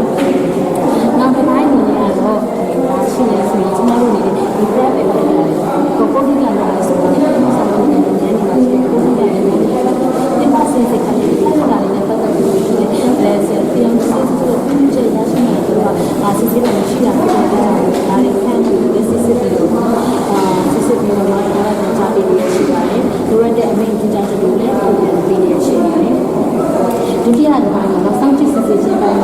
ပုံမှန်လုပ်ငန်းရှင်တွေရဲ့လုပ်ငန်းရှင်ရဲ့လုပ်ငန်းတွေကိုစစ်ဆေးတာကိုဘာနဲ့ပြည်သူတွေကလည်းဒီလိုမျိုးစစ်ဆေးပေးတယ်သူတို့ညနေတိုင်းဆောင်ရမယ်လိုအပ်တဲ့လည်းကျင်းမှုတွေကိုလည်းစောင့်ကြည့်ကြည့်ချက်ပေးရရှိပါတယ်စေမနာနဲ့ပတ်သက်ပြီးလည်းဆက်ရှိရဆိုရင်လည်းစေမနာနဲ့ဆက်အနေနဲ့ပြည်သူရရှိပါတယ်တရားဝင်စေတိုင်းနဲ့ပုံမှန်ဆောင်ရွက်မှုတိုင်းမှာတော့တိုင်းမှာဆိုရင်တော့ဒီကုန်းကအောင်ပတ်သက်တဲ့ပြည်စီပြည်နယ်ဌာနပြည်သူ့လုပ်ငန်းရှင်ဒီပတ်ဆက်စတဲ့ကြားမှာပေါ့နော်လိုအပ်တဲ့ကိုယ်ကြီးတွေကိုရှင်းပြတဲ့ချက်တွေကိုနိုင်ငံမှုပြည်သူတွေပတ်သက်နေတဲ့လိုအပ်တဲ့ကိစ္စမျိုးတွေဆိုရင်စေလို့ရည်သူ့စီစဉ်တဲ့ကျင်းပပြီးအောက်ဆက်နေတဲ့ပြည်သူရှိပါတယ်ဒီကိစ္စကိုပြောကြတဲ့အတွက်မောင်ကျေးဇူးများတင်ပါတယ်ရှင်အခုလည်းအခုဒီမှာဒီလိုမျိုးမှဒီနောက်ဆက်တဲ့ဒီကိစ္စကိုပြောကြတဲ့အတွက်ပြောင်းစစ်စစ်တွေမျိုးမှရှိနေဝန်ထမ်းတွေအနေနဲ့လည်းဆက်ဆက်လုပ်ငန်းတွေလုပ်တာကိုဆောင်ရွက်ရတယ်ပြီးပြောင်းစစ်စစ်ကိုရုံးရအခန်းကဏ္ဍတွေအသေးစိတ်ပါဝင်ဆောင်ရွက်နေတဲ့အချက်အလက်တွေကိုလည်းပြည့်ပြည့်စုံစုံနဲ့ရှင်းပြလုပ်ပေးတာလည်းကျွန်တော်တို့ကတော့အထူးကျေးဇူးတင်ရှိပါတယ်ရှင်ကျေးဇူးတင်ပါတယ်ရှင်အမရဲ့အမိသားလေးနဲ့ပြင်ချနာဘက်ကိုစားပြီးတော့ရရှိတယ်ဆိုတော့ပြီးရတယ်ရှင်ဟုတ်ကဲ့ပါရှင်ကျွန်မကတော့ဒီပညာဖွံ့ဖြိုးရေးနဲ့ဒီကျင့်ဦးစီးဌာနဒီကျင့်ဌာနဝင်ဒီပညာမှာဦးစီးရရှင်တော့ချက်ချအောင်ဖြစ်ပါတယ်ရှင်ပိုစတာပြန်မှာတော့ဒီပိုစတာကောင်းကြီးလေးကိုလည်းရွေးချယ်ပေးခဲ့တော့ပြီးရတယ်ရှင်ဟုတ်ကဲ့ပါရှင်ဒီနေ့ချိန်ကမှာဆိုလို့ရှိရင်သတင်းချက်လက်လုံခြုံရေးအရန်ကိုအရေးပါများဖြစ်တဲ့အတွက်ဒီပိုစတာကြည့်ရှုလို့ရင်းနဲ့သတင်းချက်လက်လုံခြုံရေးနဲ့ပတ်သက်ပြီးတော့ awareness လေးရရှိသွားစေဖို့နဲ့ဒီပညာဌာနဝင်ပြီးတော့သတင်းချက်လက်လုံခြုံရေးအတွက်ဆောင်ရွက်နေပုံတွေကိုသိရှိသွားနိုင်တဲ့အတွက်ပြီးတော့ဒီပိုစတာကောင်းစီကိုချက်တင်နေပါတယ်ရှင်ပိုစတာမှာပါတဲ့အချက်အလက်လေးကိုရှင်းပြပေးပါရှင်ဒီပိုစတာမှာဆိုရင်တော့ရုံးချုပ်နဲ့တိုင်းဒေသကြီးပြည်နယ်တွေဒေသစင်းစေးရုံတွေမှာရှိတဲ့သတင်းချက်လက်တွေလုံခြုံမှုရှိစေဖို့အတွက်ဒီပညာဌာနကဝန်ထမ်းတွေကဆောင်ရွက်ပေးနေတဲ့အကြောင်းအရာတွေရုံးချုပ်မှာရှိတဲ့ဦးစီးဌာနအသီးသီးမှာရှိတဲ့ဦးစီးဌာနအသီးသီးရဲ့လုပ်ငန်းဆောင်ရွက်မှုတွေကိုဒီပညာဌာနဝေယဝန်ထမ်းတွေကဒီပညာအသုံးပြုပြီးတော့အထောက်အကူပြုဆောင်ရွက်ပေးနေတဲ့အကြောင်းအရာတွေကောင်းဝင်မှာဖြစ်ပါတယ်ရှင်နောက်ပြီးတော့ဒီ antivirus virus တွေကိုကာကွယ်နိုင်မှုအတွက် antivirus software တွေကိုရုံးချုပ်မှာရှိတဲ့ desktop တွေ laptop တွေမှာထည့်သွင်းသုံးနိုင်တဲ့အတွက်ဆောင်ရွက်ထားတဲ့ကိစ္စတွေလည်းထည့်သွင်းပြီးတော့ရေးဆွဲထားတာဖြစ်ပါတယ်ရှင်။တရားစွဲစင်စစ်ချုပ်ရုံးမှာရှိတဲ့ mini data center မိတိန်တဲ့လုပ်ငန်းတွေဖြစ်တဲ့ ID device တွေကိုပြုပြင်နေတင်ခြင်းလုပ်ငန်းတွေအပြင် non ID device တွေဖြစ်တဲ့ non ID device တွေကိုစောင့်ကြည့်စစ်ဆေးတဲ့လုပ်ငန်းတွေဖြစ်တဲ့ network operating center လို့ခေါ်တဲ့ NOCD တွေကိုဖွဲ့စည်းပြီးတော့စောင့်ကြည့်စစ်ဆေးခြင်းလုပ်ငန်းဆောင်ရွက်နေရတယ်လည်းထည့်သွင်းဖော်ပြထားတာဖြစ်ပါတယ်ရှင်။ ID audit လုပ်ငန်းဆောင်ရွက်နိုင်မှုအတွက်အသုံးပြုတဲ့ IDE software လေ့ကျင့်သင်ကြားပေးခြင်းလုပ်ငန်းကိုလည်းရုံးချုပ်နဲ့တိုင်းဒေသကြီးပြည်နယ်မှာရှိတဲ့ဝန်ထမ်းတွေကို ID ဌာနမှဝန်ထမ်းတွေကလေ့ကျင့်သင်ကြားပေးရရှိပါတယ်။ ID audit လုပ်ငန်းတွေမှာလည်းစစ်ဆေးဌာနနဲ့အတူ ID ဌာနမှဝန်ထမ်းတွေကပူးပေါင်းပါဝင်ဆောင်ရွက်ရရှိတဲ့အကြောင်းကိုလည်းထည့်သွင်းဖော်ပြထားတာဖြစ်ပါတယ်ရှင်။ဒီလိုစားလေးတွေလည်းဒါရောက်ရှိမှုတွေရဲ့ဒီပညာမှုတက်လို့ရရှိတော်လို့ပြောနေပါတယ်ရှင်။ဒီပို့စာကိုဒါရောက်ရှိမှုတွေနဲ့ဒီနေ့ခေတ်မှာဆိုရင်သတင်းချက်လက်လုံခြုံရေးအရေးကြီးတာပါခင်ဗျာသတင်းချက်လက်တွေမပေါက်ကြားစေဖို့အတွက်ဘယ်လိုမျိုးကောက်ွယ်ဆောင်ရွက်ရအောင်လဲဆိုတဲ့အသိပညာလေးတွေရရှိသွားနိုင်မှာဖြစ်တယ်လို့ဒီစစ်ချုပ်ရုံးရဲ့အရေးကြီးတဲ့သတင်းချက်လက်တွေမပေါက်ကြားဖို့အတွက်လုံခြုံရေးကို IT ဌာနကနေပြီးတော့ဆောင်ရွက်နေတဲ့အချက်လက်တွေကိုလည်းသိရှိသွားနိုင်ဖို့အတွက်ပြောနေပါလိမ့်ရှင်ဟုတ်ကဲ့ပါရှင်အခုလိုမျိုးပြည်တော်နဲ့ရှင်းပြကြတဲ့အတွက်ကျေးဇူးတင်ပါတယ်ရှင်ကျေးဇူးတင်ပါတယ်ရှင်ဟုတ်ကဲ့ပါရှင်အမှန်ဒီကြားရတဲ့ဌာနရဲ့ရရှိတဲ့မစရာတွေကြည့်ရပါရှင်။ဒါကြောင့်ဒီလိုဆိုရရတဲ့ဆိုင်ကိုပူဇော်တရားစီရင်ရဲ့စိတ်မဆက်တဲ့မှာတော့ဒီလိုပူဇော်ရတော့ဒီလိုပါရှင်။အမှန်ဒီလိုဆိုတဲ့အားဖြင့်အကြောင်းအရာတွေဆိုတဲ့ပုံစံတွေပါရှင်။ကျွန်တော်တို့စတာနားနေရတဲ့စီးရီးတွေမှတ်တမ်းနေဆိုတော့ GS ဆိုတဲ့ပုံစံဆိုတဲ့အားတွေဖြစ်ပါတယ်။ကျွန်တော်တို့ရုံးချုပ်မှာကျတော့ဒီခြားစာနော်ခြားစာစီစာရတဲ့စာစီတွေဆိုတာကိုချက်ချင်းမနေနေဆွဲရတော့အခုနောက်ပိုင်းမှာသူကအသုံးပြုဆွဲရစင်ထားစစ်တယ်စစ်တယ်ပေါ့။ဘာမှမတိုင်းစီစဉ်မဆောင်ရတဲ့သူတွေပါလို့ကျွန်တော်တို့ကကျွန်တော်တို့ရုပ်ရအောင်ရှိတယ်ဒီစိတ်ကောင်းရှိရောနောက်တရားဥပဒေမှာရှိတယ်တရားဥပဒေကိုလုပ်နေစေရောနောက်ဒီတိုင်းကလည်းဒီနဲ့စဉ်းစားကြည့်ရုံနဲ့ဒီကစဉ်းစားရုံကသိရှိနိုင်စေတယ်တို့ကျွန်တော်တို့ကဘာလို့လဲသိချင်တယ်ကျွန်တော်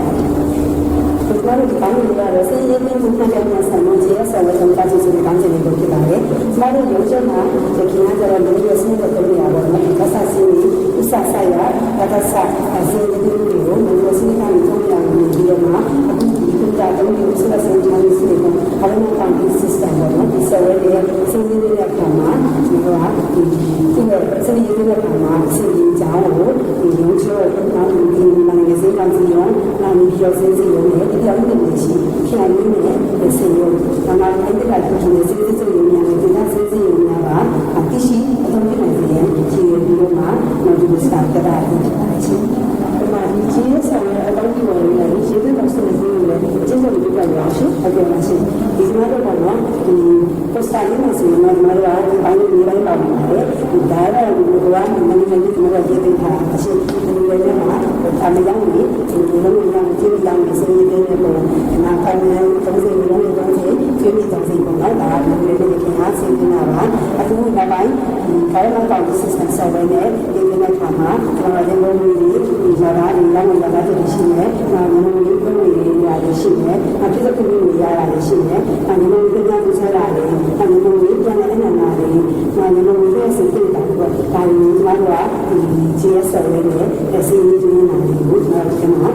တို့ကပညာထားဖြစ်ပါတယ်နောက်ဒီဥစ္စာတော့ဒီမှာဆိုရင်ဒါလေးသိစိတ်နေဆိုရင်ကျွန်တော်တို့ကဒီ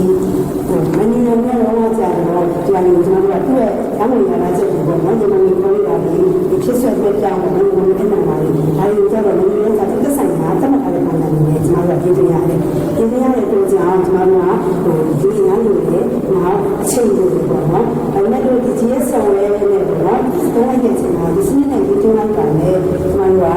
တို့ကဒီလိုမျိုးကိုလည်းရတဲ့လိုက်ချက်လိုက်တယ်ဒီလိုမျိုးကောင်းနေတာကိုဖြစ်ဆွဲပြီးတော့ဒါလိုလိုက်ချက်လိုက်တာလေသူသက်ဆိုင်တာဒီချက်ဆက်စင်းတွေဆက်ဆက်ရစင်းတွေနောက်ဒီရကစားနော်အကစားတွေဒီလိုမှအဲ့ဒီကြားတိုင်းတိုင်းစင်းတွေတွေဖြစ်သွားတာရှင်ဒီနောက်ဒီလိုမျိုးစင်းတွေစင်းတွေကျွန်တော်ကဒီလိုမျိုးကျွန်တော်ထပ်ဆက်ပြီးစင်းကိုမလာရင်ဒီဆွဲရတာဒီဆွဲပြီးဒီတမခိုင်ကိုလည်းထပ်ဆက်တော့ဒီဆွဲတယ်အဲ့ဒီစင်းတွေသက်ဆိုင်တဲ့စင်းတွေချက်တိုင်းမှာရှိတယ်ပုံစံပေါ့နော်ဒီပုံစံလေးဒီထပ်ဆက်တော့နောက်ထပ်ဆက်ရှိပေါ့နော်အဲ့ထပ်ဆက်ရှိကိုရေးနေရတယ်ဥစ္စာဆက်တော့ဒါမျိုးကျွန်တော်ရေးနေတာဒါမျိုးလို့ကြတော့အဲ့လိုပုံစံလိုက်ကြရတယ်ပေါ့ဒါပေမဲ့ဒီ software နဲ့ပုံလိုက်တဲ့အချိန်ကြတော့ကျွန်တော်ကထပ်ဆက်ပြီးမှစင်းရေးသွေးလိုက်ချက်လိုက်တာလေအဲ့ဒီရဲ့အချက်လက်တွေပေါ့အချက်လက်တွေကဒီလိုမျိုးထပ်ဆက်ပုံရတာလေနောက်ဒီထပ်ဆက်ပြီးမှရှိတဲ့ဒီပေါ့နော်ဒီချက်တိုင်းမှာဒီလိုမျိုးရေးသွေးတယ်နောက်ဆက်တယ်မျိုးရေးသွေးတယ်အဲ့ဒီရှိတစ်ခါလေးလိုက်ကြတယ်နောက်ဒီဆက်ဆက်တော့ဒါလိုမျိုးရေးသွေးကိုကြည့်ချက်တဲ့ပုံစံစားပေါ့နော်အဲ့ဒီမျိုးကအလိုမျိုးသူကထွက်ရရှိတာရေးသွေးဖြစ်ပါတယ်အဲ့တော့ဒီပုံစံမှာပါတဲ့ဒီစနစ်ချက်လက်တွေဆက်လက်ရှင်းပြပြီးတော့ရှင်းပြကြည့်ဒီအဆိုတော့ကျွန်တော်ကလည်းတောင်းပြီးစစ်စမ်းဆော်ရဲတယ်ဘာသာတာမန်မျိုးကြီးပြင်းပြီးတော့ရန်ကုန်တိုင်းကိုစင်းနေတာဖြစ်တယ်အဲ့ဒီမှာဆိုကျွန်တော်ကဒီချမ်းတစားပေါ့နော်လိုက်ထုတ်လိုက်တာနဲ့ဒီစနစ်ကိုလိုက်ထုတ်လိုက်တာနဲ့ဒီသက်ဆိုင်ရာဒီခါစားကိုနောက်သက်ဆိုင်ရာခါစားကိုရပါတော့ခါစား30ဒီမှာကျွန်တော်ရှင်းရလာရင်ခါစားစစ်တယ်ပေါ့နော်အဲ့ဒီကိုကဒါရစင်းကိုဒီဖြစ်ပါတယ်နောက်ကျင်းနော်ကျင်းရမ်းမှာဆိုရင်ဒီသက်ဆိုင်ရာခါစားကိုခါစားကိုရခါစား30ခါစားစနစ်စလေးစချနော်အဲ့စချကိုဟိုကစင်းတာဒါရစင်းရေးပြီးဖြစ်ပါတယ်အဲ့ဒီသက်ဆိုင်ရာခါစားစင်းရမ်းပြီးတော့ဒီသက်ဆိုင်ရာဒီစာပုံစံပေါ့နော်စာပုံစံကိုစင်းရဒီရောက်တော့ပေါ့နော်ဒီလိုဖြစ်တာဒီလိုမှာတော့ကျွန်တော်တို့ကသက်ဆိုင်ရာတမန်တော်ကိုလိုက်ပြန်ပေးရတဲ့အကြောင်းအချိန်ပေါ့နော်အချိန်ကုန်တော့ဒီစနစ်လေးကိုကြောင်းတဲ့အခါမှာကျတော့ဒီကအတူပေါ့နော်အတူ posting automatic posting ဒါစီကိုစံနေရတယ်ဒီစံနေပြီးတော့သက်ဆိုင်ရာကျွန်တော်တို့ကဒီဆိုင်ရာစင်းပေါ့ဆိုင်ရာစင်းကိုဒီစင်းရင်းလေးဖြစ်တယ်အဲ့ဒီမှာဒီစင်းကျွန်တော်တို့ကဒီပြည်တော်ချုပ်ကြီးပေါ့နော်ပြည်တော်ချုပ်ကြီးကိုရေးဆွဲပြီးတော့မှဒီနေလိုက်စင်းဌာနပေါ့နေလိုက်စင်းဌာနကိုဘာသာစင်းရေးပြီးပို့ပါတယ်ရှင်အဲ့တော့ဘယ်လိုကြောင်းကြရလဲစစ်စစ်နဲ့ဖြစ်ရတယ်လဲစိတ်ဝင်စားဖို့ကောင်းပါပါရှင်အဲ့ဒီတော့ပြီးတော့ကျွန်းနေတာနာနာတက်ပြီးတော့ဒီအုံးစီပိုင်းကိုဆက်လက်ရှင်းပြပေးပါအောင်ရှင်ဟုတ်ကဲ့ဒီဟာတော့ကျွန်တော်တို့တာနာနာနော်ဒီလိုတာနာ30လုံးဒီလိုကျွန်းနေတော့ဒီကို GS ဆော်ရဲနဲ့အစီအစဉ်နာပြီးပြတ်ဖြစ်ပါတယ်ဒီမှာဆိုရင်ကျွန်တော်တို့ကဒီအလုပ်ကိစ္စဆောင်ရိုက်ချက်လိုက်တာလေဒီသက်ဆိုင်ရာဒီမှာ ခါဆာနာခါဆာရှိခါဆာဖို့ဒီနော်ခါဆာစေဆိုပြီးတော့မှခါဆာနာဒီစီးကိုဒီအစီးကတရားရည်ရည်ဖြစ်ပါတယ်ကျွန်တော်တို့ရှင်းနေရရှိလာတဲ့အခါမှာကျွန်တော်တို့ခါဆာစတိပေါ့နော်ခါဆာစတိကိုဆက်လက်တော့စိုက်ချရတယ်နောက်ဒီကျွမ်းကျင်တဲ့ဒီကျွမ်းကျင်တဲ့ဒီဆိုရင်တော့ကျွန်တော်တို့ခါဆာနာခါဆာရှိပါတော့ဒီဒီခါဆာကိုဒီရဲ့စနစ်ဆက်ရေးဆက်ချိုင်နော်အဲ့ဒီကိုဒီက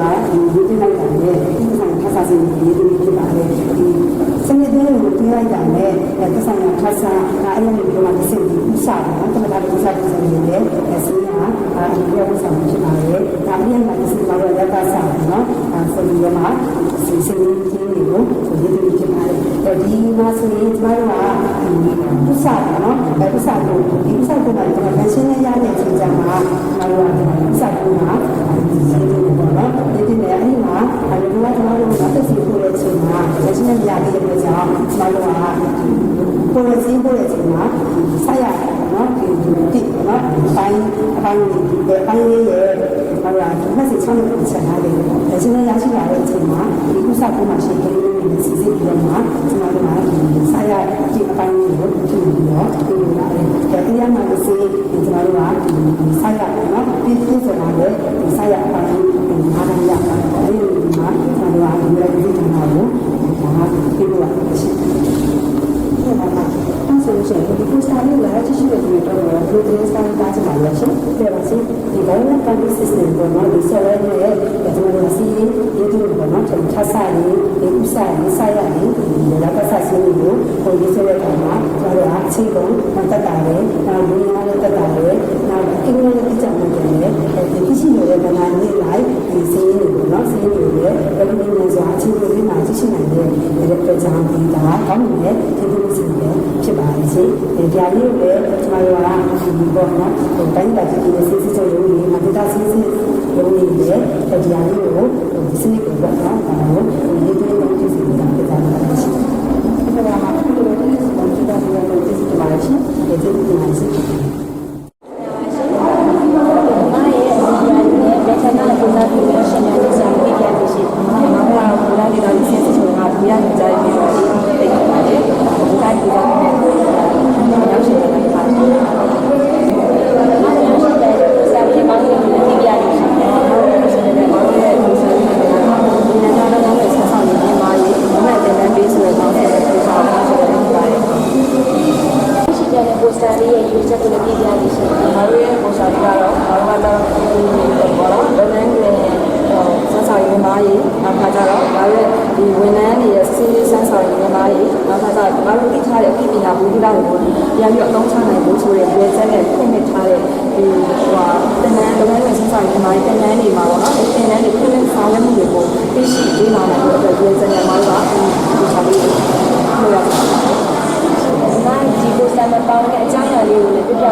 ဒီကိုစားရဲ့ကောင်းကျိုးတွေနဲ့ဆက်ပြီးပါရှင်။ဟုတ်ကဲ့ကိုစားရဲ့အမည်ကိုကျွန်တော်တို့ franchise စနစ်နဲ့ရက်စက်တာဖြန့်ဖြူးရေးကုမ္ပဏီများယင်းနှိမ့်ညွှန်မှုနိုင်ငံတော်အတွက်အကျိုးပြုဆို တော့အညီလေးပေးထားဖြစ်ပါတယ်ရှင် ဟုတ်ကဲ့ပါဒီမူစာလေးရဲ့ရှင်ပြရတဲ့ဒီရွေးချက်လေးတွေသိရလို့ရှင် ဟုတ်ကဲ့ဒီပိုစတာမှာကျမတို့ကဒါအပြောင်းဆုံးမှုယူနေ losses unit တွေရောတဲ့ကြစီရေးတွေပြီးတော့မန္တလေးတိုင်းဒေသကြီးအတွင်းမှာရှိတဲ့မြို့နယ်33မြို့နယ်မှာဒီ franchise စနစ်နဲ့လက်စစ်တာအဖြတ်မှုချင်းလုပ်ငန်းကိုပြည်ထောင်စုဆိုရဖွဲ့ရဲ့ခွင့်ပြုချက်နဲ့ပုဂ္ဂလိကကုမ္ပဏီကိုလုပ်ကိုင်ဆောင်ခွင့်ပြုရတဲ့နေရာမှာကုမ္ပဏီတွေကလုပ်ငန်းလက်ပတ်ဆောင်ရွက်တဲ့နေရာမှာအခက်အခဲတွေရှိတဲ့အတွက်လုပ်ငန်းတွေပြန်လည်အနိုင်ခဲ့ပါတယ်အဲ့လိုလုပ်ငန်းတွေပြန်လည်အနိုင်ခဲ့တဲ့အခါမှာကုမ္ပဏီတွေကဆောင်ရွက်ခဲ့တဲ့ရင်းနှီးမြှုပ်နှံမှုကုန်ကျစရိတ်တွေကိုစာချုပ်ပါစည်းကမ်းချက်တွေအရပေးချေနိုင်မှုအတွက်ဌာနမှာဌာနနဲ့ညှိနှိုင်းဆောင်ရွက်တဲ့နေရာမှာဒီမြမမန္တလေးမြို့တော်မြစ်စစ်တာဘေးကော်ပိုရေးရှင်းကနေပြီးတော့ဒီကုမ္ပဏီကိုရင်းနှီးမြှုပ်နှံမှုတန်ဖိုးတွေပြန်လည်ပေးအပ်ဖို့ပြန်လည်ပြီးတော့စာချုပ်ရပြန်အမ်းဖို့အတွက်ကိုမြစ်စစ်စွမ်းဝင်ကြီးဌာနနေပြီးတော့ပြည်အောင်စုစင်စစ်ချုပ်ကိုညှိနှိုင်းခဲ့ပါတယ်အဲ့မှာပြည်အောင်စုစင်စစ်ချုပ်ကနေပြီးတော့မှဒီတိုင်းဒေသရဲ့စင်စစ်ချုပ်ကိုထပ်ဆင့်ပြီးတော့တာဝန်ပေးခဲ့တဲ့အတွက်စစ်ဆေးဆောင်ရွက်ခဲ့တဲ့အနေအထားကိုကျွန်တော်တို့ကပိုစတာနဲ့တင်ပြခြင်းဖြစ်ပါတယ်ရှင်ဟုတ်ပါရှင်ဒီပိုစတာတဲ့ဝဲမှာဘယ်လိုပါဝင်ရှင်နေရလဲဆိုတော့ပြပြပြအောင်နော်ဟုတ်ကဲ့ဒီပိုစတာလေးကိုမန္တလေးတိုင်းဒေသကြီးအနေနဲ့ကျမတို့ရဲ့88နှစ်မြောက်ရုံးနှစ်ပတ်လည်နေ့မှာပိုစတာတစ်ခုပြန်ပြောဝင်ဖို့အတွက်စစ်ဆေးရေးလုပ်ငန်းတွေနဲ့ပတ်သက်ပြီးတော့ကျမတို့ရဲ့စည်းစိမ်ဝန်ထမ်းတွေနဲ့ဒီပိုစတာကနေပြီးတော့ franchise စနစ်နဲ့စစ်ဆေးဆောင်ရွက်ခဲ့ပုံလေးကိုအသိပညာပို့တူတာတွေတိုးပွားရရှိအောင်ဒီပိုစတာလေးကိုရွေးချယ်ပြီးပြန်ကောင်းဝင်ကြမယ်ဆိုပြီးတော့ကျမတို့စုစည်းပြီးဆောင်ရွက်ခဲ့တာဖြစ်ပါတယ်ရှင်ဒီပိုစတာမှာပါဝင်တဲ့အကြောင်းအရာအသေးစိတ်လေးကိုပြပြပါရှင်ဒီပိုစတာမှာကျမတို့ကအပိုင်း၃ပိုင်းနဲ့ပိုစတာမှာ business လုပ်ထားတာဖြစ်ပါတယ်အပိုင်း၁မှာတော့ကျမတို့ကဒီ franchise စနစ်နဲ့ဒီကုမ္ပဏီတွေကနေရင်းနှီးမြှုပ်နှံမှုလုပ်ငန်းတွေကိုဆောင်ရွက်ခဲ့တဲ့အားနဲ့ပတ်သက်ပြီးတော့ကျမတို့စစ်ဆေးစာချုပ်မှာပါတဲ့အချက်တွေဒီကုမ္ပဏီနဲ့မန္တလေးမြစ်စစ်တာဘေးကော်ပိုရေးရှင်းနဲ့လုပ်ငန်းဆောင်ရွက်ခဲ့တဲ့အခါမှာလုပ်ငန်းဆောင်ရွက်ချက်တွေဒီစစ်ဆေးလုပ်ငန်းဆောင်ရွက်မဲ့စစ်ဆေးနည်းလမ်းသက်တွေကိုအပိုင်း1မှာဖော်ပြထားပြီးတော့ကျမတို့ကအပိုင်း2မှာဒီ franchise စနစ်နဲ့ဆောင်ရွက်တဲ့ပုံတွေကိုကျမတို့စီးရင်စစ်ကစစ်ဆေးတဲ့ပုံမှာစစ်ဆေးတွေ့ရှိချက်တွေကိုအပိုင်း2မှာတင်ပြထားတာဖြစ်ပါတယ်အပိုင်း3အနေနဲ့တော့ဒီကျမတို့ရဲ့မန္တလေးတိုင်းမှာ franchise စနစ်နဲ့ရင်းနှီးမြှုပ်နှံနေတဲ့ပုံတွေကနိုင်ငံတော်အတွက်အကျိုးပြုခဲ့သလားအကျိုးမပြုတဲ့အချက်တွေကဘာတွေဖြစ်ခဲ့တယ်လဲဒီစစ်ဆေးတဲ့နေရာမှာတော့ကျွန်တော်တို့တွေ့ကြုံရတဲ့အခက်အခဲတွေဘာတွေရှိတယ်ဒီပေါ်မှာကျွန်တော်တို့စီးစစ်ရှုထောင့်ကနေပုံသက်ချက်ဘာတွေပုံသက်နိုင်ခဲ့တယ်လဲအကြံပြုချက်တွေဘာတွေအကြံပြုနိုင်ခဲ့တယ်လဲဆိုတာကိုအပိုင်း3မှာဒီအချင်းချုပ်နေနဲ့ကျွန်တော်တို့ poster မှာတင်ပြထားခဲ့တာဖြစ်ပါတယ်ရှင်ဒီပိုစတာလည်းသိရှိသူတွေအနေနဲ့ဘယ်လိုဘုဒ္ဓရာကြီးရရှိသွားမယ်လို့ပြောနေပါလဲရှင်ဒီ poster မှာအခုကတော့ကျွန်တော်တို့ကဒီ franchise စနစ်နဲ့ပြည့်စစ်တာဖြတ်ပြီးလုပ်ငန်းမန္တလေးတိုင်းမှာမရှိတော့ပါဘူးအရင်တော့ကတော့ဒီ franchise စနစ်နဲ့ပြည့်စစ်တာဖြတ်ပြီးလုပ်ငန်းဆောင်ရွက်ခဲ့တဲ့ပုံမှာ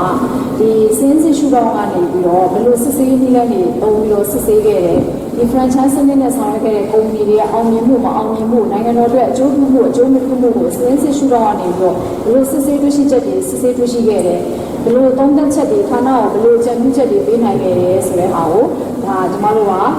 အခုရဲ့စစ်ဆေးဝန်ထမ်းတွေအားလုံးအသိပညာပေးတူတာတွေဒီကနေတော့knowledge အနေနဲ့ share ရစေခြင်းတဲ့အတွက်ဒီမှာထည့်သွင်းဖော်ပြထားတာဖြစ်ပါတယ်ရှင်ဟုတ်ကဲ့ပါရှင်ကျွန်မတို့ပြောတဲ့ဒီပိုစတာလေးကိုရှုရတဲ့သူတွေနဲ့ဘုရားဒီနိုင်ရရှိတော့မယ်လို့ပြောနေပါတယ်ရှင်အခုလိုပဲမှဒီကိစ္စကိုရှင်းပြကြပေးရတဲ့ကျေးဇူးများကြီးတင်ပါတယ်နော်ဟုတ်ကဲ့ကျွန်မလည်းကျေးဇူးများကြီးတင်ပါတယ်ရှင်ပါပါရှင်ဒီပါပါမရေဦးဆိုမရဲ့အမည်ရာတူရုံးနာမည်နဲ့ပြီးလို့ရှိရင်ဒီမဝင်ရောက်ရှင်တဲ့ပိုစတာကောင်းတဲ့လူလည်းပြပြပြပါအောင်ရှင်မကတော့ရန်ကုန်တိုင်းဒေသကြီးစင်းစစ်ချုပ်ရုံးကလက်ထပ်ဒေသကြီးဘုရားခံကြမှုဖြစ်ပါတယ်အမတို့ရန်ကုန်တိုင်းကနေပြီးတော့ဝင်ရောက်ရှင်တဲ့ပိုစတာကောင်းတဲ့ကတော့လူမှုစီးပွားတိုးတက်ရေးစစ်ဆေးခြင်းချင်းအထင်ရှားပေးဖြစ်ပါတယ်ရှင်ဟုတ်ကဲ့ပါဟုတ်ဆိုလို့ရှိရင်အမကဒီဝင်ရောက်ရှင်တဲ့ပိုစတာလေးရဲ့ရည်ရွယ်ချက်လေးကိုပြပြပြအောင်ရှင်ဒီရဲ့ချက်ကတော့ပေါ့နော်ဒီငါတို့နိုင်ငံရဲ့လူမှုစီးပွားဖွံ့ဖြိုးတိုးတက်ရေးမှာအဓိကအရေးကြီးတဲ့ဒီပညာရေးခန္ဓာကိုစစ်ဆေးတဲ့အခါမှာသိရှိရတဲ့အတွေ့အကြုံတွေကိုနှောက်ရည်စေတာပေါ့နော်ဒီပြည်တော်စုစစ်ချုပ်ရမှာရှိတဲ့နိုင်ငံတွေစစ်ဆေးနေတဲ့ဆောင်ရွက်တဲ့အခါမှာဒီစိတ်တစ်ပိုင်းနဲ့လည်းထောက်ပြီးပြောရှိရပါတယ်ဒီကောင်းစဉ်ဒီပါဝင်ရှင်တဲ့ရည်ရွယ်ချက်လေးကိုပြပြပြအောင်ရှင်ဒီရဲ့ချက်ကတော့ဒီမတို့နိုင်ငံတော်ရဲ့ဒီစီးပွားရေးလူမှုစီးပွားဖွံ့ဖြိုးတိုးတက်ရေးမှာအဓိကရည်ရည်ဖြစ်တယ်ပေါ့နော်ပညာရေးကဏ္ဍကိုစစ်ဆေးတဲ့အခါမှာတွေ့ရှိရတဲ့အတွေ့အကြုံတွေကိုမျှဝေသင်ကြားခြင်းတရားရေးစစ်စစ်ချုံတဲ့ဝန်ထမ်းတွေစစ်ဆေးလုပ်ငန်းကိုဆောင်ရွက်တဲ့အခါမှာအစိတ်ပိုင်းနဲ့ထောက်ပို့မှုရှိရတာဖြစ်ပါတယ်ဒီ poster မှာပါဝင်တဲ့အကြောင်းအရာတွေနဲ့ပတ်သက်လို့ရှင်းပြပါအောင်ရှင်ဟုတ်ကဲ့ဒီ poster မှာတော့မတော်ဒီပိုင်းခုနှစ်ပိုင်းနဲ့ ဖြစ်ပါတယ်ဒီကျွန်တော်တို့ဒီပြောင်းလဲစစ်ချိုရဲ့ဒီတော့ပဲချက်ပေါ့နော်ပြီးတော့ဒီဥစ္စာကိုပညာရေးရှိတဲ့ချက်တွေပေါ်ပြထားတယ်နောက်ပြီးတော့ဒီကျွန်တော်စစ်စစ်ရဲ့အခါမှာဒီ financial audit ပေါင်းမှ audit compliance audit real audit ဆိုပြီးစစ်တဲ့အခါမှာ financial risk တွေလည်းပေါ်ပြထားတယ်နောက်ပြီးတော့စစ်စစ်ရဲ့ဒီချက်တွေ scope တွေ criteria နဲ့ပတ်သက်ပြီးပေါ်ပြထားပါတယ်ဒီဘက်ပိုင်းမှာဒီ audit finding တွေပေါ့နော်စစ်စစ်ရေးရှိတဲ့မှာဒီစစ်စစ်မှုအမျိုးအစားလိုက်အတိုင်းပေါ်ပြထားတာဖြစ်ပါတယ်နောက်ပြီးတော့ဒီစစ်စစ်မှုအမျိုးအစားလိုက်တွေ့ရှိရတဲ့စစ်စစ်ရေးရှိချက်တွေလည်းအပိုင်းလိုက်နဲ့ပေါ်ပြထားပါတယ်နောက်ပြီးတော့ဒီစစ်စစ်ရေးရှိတဲ့ဒီအရာကျွန်တော်တို့သုံးတဲ့အကြံပြုချက်တွေနောက် follow up စစ်စစ်ချက်တွေနဲ့တွေ့ကြုံရတဲ့ challenge တွေလည်းပေါ်ပြထားတာဖြစ်ပါတယ်ရှင်ဒီကိုစားလည်းတရှိတဲ့သူတွေကတော့လုံးဝမဟုတ်ဘူးပြန်လာပြီးတော့အသုံးချနိုင်တယ်လို့ပြောလို့ပါလို့ဆိုတော့ဒါလေးရှင်းပြပေးပါဦးပါဒီကိုစားလာပြီးတော့တရှိတဲ့ရာဇဝင်ကိုကြော်ရတဲ့နယ်နေတယ်ဆိုရင်တော့သူများရဲ့ခန္ဓာကိုစစ်ဆေးတဲ့အခါမှာတွေ့ရှိရတဲ့ဒီ risk area တွေနောက်စစ်ဆေးတွေ့ရှိချက်တွေနော်နောက်တဲ့ချက်တွေတက်တဲ့လက်တွေ့လာတဲ့ challenge ဒါကိုကြည့်ကြည့်ခြင်းအပြင်မှာနော်သူရဲ့လုပ်ငန်းဝင်တွေမှာလည်းလည်းကိုးကားပြီးတော့အသုံးချနိုင်တယ်လို့ပြောလို့ပါတယ်ရှင်အခုလိုဒီလိုမျိုးဆိုကြတဲ့အတွက်ကျေးဇူးတင်ပါတယ်ရှင်ကျေးဇူးတင်ပါတယ်ရှင်ပါရရှင်။ဘာလို့ဒီကြားရင်းနဲ့ကိုယ်စားရတဲ့အနေနဲ့ရှင်းပြပါရှင်။ဒါတော့ဆက်ပြီးနေစဉ်းစားရအောင်ပြန်ကြည့်ရင်ဘာလို့မဖြစ်ပါလဲ။ကျွန်တော်တို့ဒီဆက်ပြီးနေတဲ့ကိုယ်ကရှင်းတယ်လားတော့တော်တော်လေးအောင်မှုစီစီပြီးတော့ဒီကိုယ်စားကောင်းစင်နေလို့ရှင်းတယ်ဖြစ်ပါတယ်။ဒီကိုယ်စားလို့ကတော့ဒီဆက်ပြီးရည်ရွယ်ချက်ကိုပြောပြရအောင်ရှင်။ကိုယ်စားရင်းဆက်ပြီးရည်ရွယ်ချက်ကကိုယ်စားပြန်လို့ပြောလို့ထားမှာပေါ့နော်။ဆက်ပြီးနေတယ်ဘယ်လိုကြောင်းရအောင်လို့ဒီတော့ဆိုကြမယ်ဆိုပြီးစဉ်းစားတဲ့အခါမှာဆက်ပြီးနေတာအခြားပြည်နယ်တိုင်းတွေနဲ့ပထူးနဲ့ပေါ့နော်ဒီလိုမျိုးနိုင်ငံရေးအခြေအနေပေါ့နော်ဒီကျွန်တော်နေရဆက်ပါရတဲ့အခြေအနေရှိရင်နောက်ပြီးတော့ဘာမှမပေါ့ဒါခံစားရတဲ့ဝန်ထမ်းတွေကိုကိုယ်တည်စားတဲ့အခြေအနေရှိတယ်ပေါ့နော်ဒီလိုမျိုးဒီလိုပေါ့နော်ဝန်ထမ်းတွေကိုသူရဲ့အခက်အခဲတွေကိုဖြေရှင်းဆောင်ရွက်ပေးပြီးတော့ပေါ့နော်ဒီလိုမျိုးတွေကိုယ့်ရဲ့ရုံးရဲ့ဒီမှာချက်တွေကိုအောင်မြင်အောင်လုပ်နိုင်ဆိုတဲ့ဒီလိုမျိုးပေါ်ဝင်အောင်ပေါ့နော်ပေါ်ဝင်အောင်ဆိုပြီးတော့ဒီလိုစကားလေးလုပ်လို့ရတယ်ဆိုပြီးတော့စိတ်ကူးရောင်းနေတာကြားတယ်နော်ဒီ poster ရဲ့ဒီလိုချက်တော့ဒီလိုမျိုးအခြေအနေကိုယ့်ရဲ့ရုံးနေစားရပါတော့နော်ဒီကိုယ့်ရဲ့ရုံးလုပ်ငန်းတွေတုံးပြထုတ်လို့ရတာတော့စပေါင်းပြီးလုပ်ရတာဖြစ်တယ်အဲတော့စပေါင်းတော့တဲ့ကမှာဝန်ထမ်းတွေစပေါင်းပြီးတော့မှဒီနည်းနဲ့ဆောင်ရွက်ဖို့ပေါ့နော်ဆောင်ရွက်တဲ့စီကိုနောက်တစ်ခါကျတော့တရားပြီးမှဒီတက်စီကိုတော့ဒါကဘလို့ခက်ခဲနေမဲ့ကြုံပေါ့နော်ဒီစိတ်ဆန်းတဲ့ကြုံရှင်နဲ့လုံမှုတွေခံကြည့်တဲ့စီကိုပေါ့နော်ဒါမျိုးလေးကိုရှိခဲ့ပြီးတော့ဒီ poster ကိုပြဆိုတာဖြစ်ပါတယ်ဒီလိုတော့ရရှိဒီ poster ကိုပတ်သက်ပြီးတော့အော်မဆက်တဲ့ပြည်နယ်ရှင်းရရအောင်ရှင်ဒီ poster မှာအဓိကတော့ဒီစက်တင်နယ်လုံးမှာရှိရပေါ့နော်ဒီ Facebook ပေါ့ Facebook ကဒီစက်တင်နယ်လုံးမှာဆိုရင်ရုံးမိခဏခါရှိလို့ပေါ့နော်ရုံးမိခဏခါရှိလို့ခေါ်ကြထားတယ်ပြီးလို့ရှိရင်ဒီဆက်မှာဆိုရင်နေကြီးအားဖြင့်ကျေပြတ်တဲ့အတွက်ဆက်တောင်ဆက်ရှိဆက်များဆိုပြီးတော့နေကြီးရတဲ့အဲ့လိုပဲပြီးတဲ့အခါမှာအဓိကအားဖြင့်ဒီနေရဆက်ပါရတော့ဆက်ရပေါ့နော်ဆက်ရဆက်ပါရတယ်ဒီကိုစားမှာဆိုရင်တော့ကျွန်တော်တို့ကအပိုင်း၃ပိုင်းနဲ့လုပ်ပြီးအားတော့ပထမဆုံးကတော့နေရဆက်ပါရဝန်ထမ်းတွေကိုဒီလိုမျိုးစက်တင်တဲ့တောင်ပိုင်းပြည်နယ်လုံးမှာကျွတ်ခဏရချထားတဲ့ကျူးစုတွေပေါ့နော်ဒီပိုင်းမျိုးကိုပထမဆုံးဖော်ပြထားတာပေါ့ဒါတော့နေရဆက်ပါရတဲ့ဝန်ထမ်းတွေပေါ့နော်ဒီဆက်မြောက်ပေါ့နော်ဆက်မြောက်ကိုနောက်ခါကျတော့အဲ့ဒီမှာအဲ့ဒီအချိန်ကတရားပြင်နေပါတယ်ပေါ့နော်တရားပြင်နေစဉ်းချိုးရင်းတရားပြင်နေတဲ့အောက်မှာရှိတဲ့ပြန်ရင်းနေကြလို့ပေါ့သူတို့ရဲ့ဝန်ထမ်းတွေရဲ့နောက်ခါကိုယ့်ရဲ့ဆန်းတဲ့ပုံမှာရှိတဲ့ဆန်းမြောက်နဲ့နောက်ခါကျဆန်းတောင်မှာဆိုလို့ရှိရင်လည်းမယုံပါတယ်ပေါ့နော်အဲ့တော့စီဆိုင်လုပ်ခဲ့ပုံပေါ့အဲ့ဒီရုံးမှာရှိတဲ့ဝန်ထမ်းတွေကတင်းဆောင်လာတဲ့အခါမှာကိုယ့်ရဲ့ဆန်းပြင်နေပေါ့နော်တောင်ကျင်းမှာဒီဝန်ထမ်းတွေကိုကျိုးဆိုတယ်နောက်ခါကျဝန်ထမ်းအိမ်ယာဒီဟာကြီးချထားပေးတယ်ပေါ့နော်အဲ့နောက်ခါကျသူ့ရဲ့အစီအစဉ်စားတောက်တယ်ပေါ့နော်ဒါမျိုးကိုတန်ဖိုးကူညီပေးခဲ့တယ်ပေါ့ဒါကဒီအတိုင်းပေါ့နောက်တစ်ခုကကျတော့ဒီဆန်းပြင်တဲ့ပုံမှာလည်းဖြစ်နေဆိုတော့တခါလာပြီးပေါ့နော်တခါပေးနေဖြစ်တဲ့ဒီရန်ကုန်ပုံတိုင်းပေါ့ဒီရန်ကုန်ပုံတိုင်းဖြစ်တဲ့အခါမှာကိုယ့်ရဲ့စမ်းတောင်တွင်းမှာလည်းဒီကလောကိုညောင်းရွှေလို့ပေးကြရတယ်ပေါ့သူရှင်ကြီးကြီးတယ်ပေါ့ရင်းကြီးတဲ့အခါမှာဒီရုံးနေနေမျိုးတာရှိတယ်ပေါ့နော်နောက်ကရုံးရဲ့ရှိနေနဲ့ရုံးရဲ့ဒီဘယ်လိုကစက်ပစ္စည်းတက်စီးလာလို့ရှိတယ်နောက်ကဝန်ထမ်းတွေပေါ့ဒီရုံးပြီးလို့ရှိရင်အဲ့ရုံးကတာဝန်ထမ်းဆောင်နေတဲ့ဝန်ထမ်းတွေပေါ့အဲ့ဝန်ထမ်းတွေရဲ့နေနေပေါ့နော်နေနေပစ္စည်းတဲ့နောက်ကပစ္စည်းဥစ္စာဆုံးရှုံးမှုရှိတယ်ပေါ့ဒီဝန်ထမ်းတွေအတွက်ကိုလည်းစက်ပြီးနေရောလည်းထောက်ပံ့တယ်လို့နောက်ကကိုယ့်ရဲ့ပြောင်းလဲစစ်ချုပ်တယ်ပေါ့နော်ပြောင်းလဲစစ်ချုပ်မှာထောက်ပံ့နေမြင့်ကြီးပြီးတော့ပစ္စည်းတွေကိုလည်းဒီစက်ပြီးနေမှာနေပြီးတော့မှပုံစံပေါ့နော်ပြီးရတယ်ပေါ့နော်ဒါမျိုးကတော့ဒီတိုင်းကိုပြောတာပေါ့နော်နောက်တစ်ခါကျတော့ဒီတိုင်းကကျတော့ဒီနေရဆုံးပါပေါ့နော်နေရဆုံးပါရဲ့နောက်ခါကျတော့ခါပါပြီးလမ်းပြီးဝန်ထမ်းတွေပါလို့လည်းခံစားရတဲ့ဝန်ထမ်းတွေဒီတိုင်းနဲ့စိတ်ရင်းတွေကိုပေါ့နော်ဒီထောက်ပံ့မှုတွေကိုအတွက်သက်ဆိုင်ရာ ရှမ်းပြည်နယ်အစိုးရအဖွဲ့ကိုအချိန်နဲ့တည်းစီးရင်ပေးပို့ပေးရတယ်။နောက်ခါကျတော့ပြည်သူ့စစ်စစ်ချုပ်ရုံလည်းပို့ရတယ်။နောက်ခါပြည်ရတဲ့ဆိုင်ရာစီမံခန့်ခွဲမှုဦးစီးဌာနပေါ့နော်ဒီရုံးတောင်းလို့ပေါ့နော်အချိန်နဲ့တည်းသူတို့တောင်းတဲ့အချိန်မှာပေါ့နော်ဒီကိုယ့်ရဲ့ဝန်ထမ်းတွေဟာတက်ကိုရတဲ့ရထိုက်တဲ့ထောက်ပံ့ကြေးတွေရဖို့အတွက်ဒီစီးမျိုးနဲ့အချိန်နဲ့တည်းပို့ပေးရတယ်ပေါ့နော်။နောက်တစ်ခါကျတော့ဒီနေရဆုံ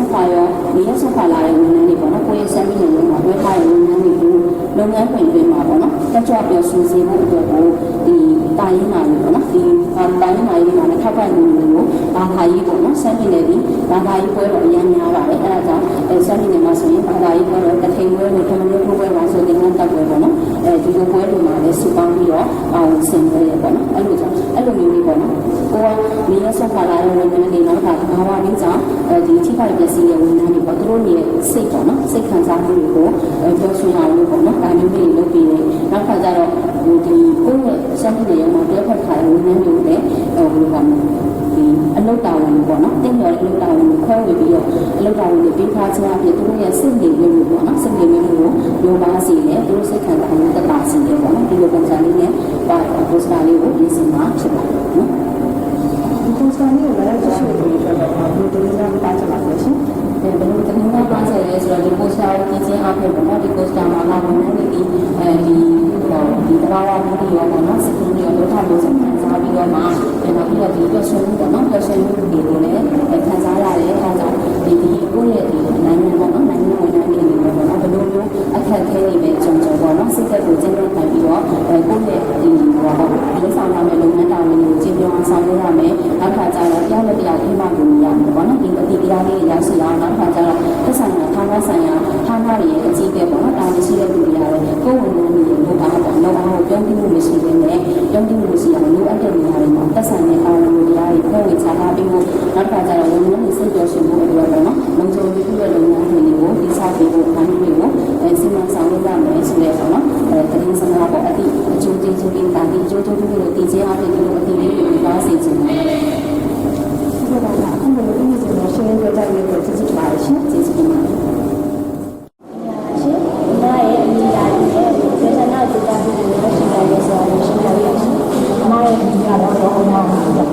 ်အလုပ်ဆိုင်ရာတော့မကြိုက်ဘူး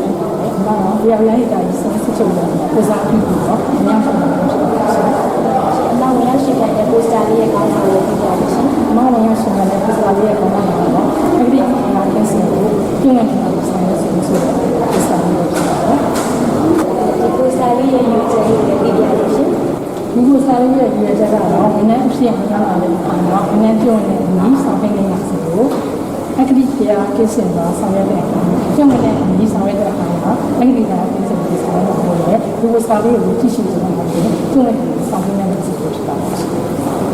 ်ဒီကိစ္စမှာဘာလို့လဲအကြောင်းအရာလေးတွေရှင်းပြပြပါမယ်ဒီကိစ္စမှာတော့အမှားတော့ရီကော်နာစီနဲ့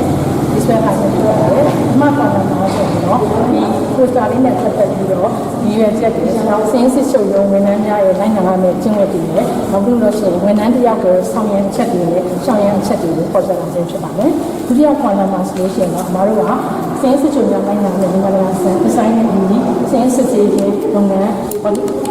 ဒီမှာတုံးတယ်ဘော်ဒီပြပါကောင်းတဲ့ပြီးဆိုလို့ရှိရင်ဗန္ဒာရေးစင်းစစ်စေခြင်းနဲ့လုပ်ငန်းဆောင်ရွက်မှုစစ်ဆေးခြင်းနိုင်ငံမှုဆောင်ရွက်စစ်ဆေးခြင်းဒီစစ်ဆေးခြင်းလုပ်ငန်းတွေမှာအခတိနဲ့ကင်းရှင်းမှုအတွက်ကျုံနဲ့ဆောင်ရွက်ခြင်းကြားဖြင့်အသုံးပြုရမယ့်ပုံစံမျိုးကိုဖော်ပြထားခြင်းဖြစ်ပါတယ်။နောက်တစ်ခါတတိယပိုင်းကတော့အမှားတို့ကနေပြီးတော့ကော့တော့ဖတ်ပြီး